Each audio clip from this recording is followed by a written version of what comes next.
Well, hello there, friend. It's been some time since I have written to you.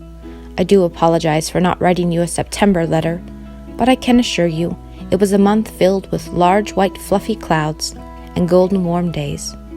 Not much happened on our homestead as we took some time away and traveled to the seaside. We climbed mountains, watched eagles soar, and felt the power of the waves. Upon returning home, it was back to the books and routine again for us. Before I knew it, the rich harvest October days arrived. The maples are covering the forests in splendor, and the crispness of fall greets us in the mornings. The wool sweaters and teapot are like old friends returning for a visit, as the days grow shorter and shorter. Each week I make it a habit to get out and hike in God's beautiful creation, as there is no weather like October weather.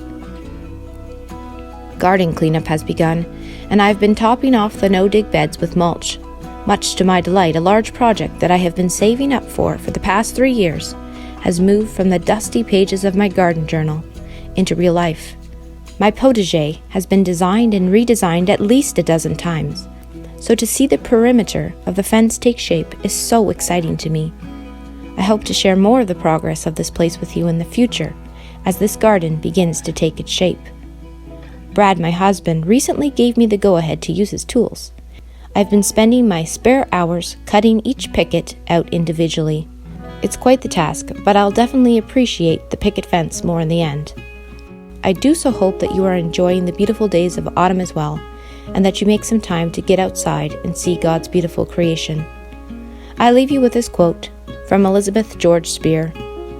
After the keen still days of September, the October sun filled the world with a mellow warmth.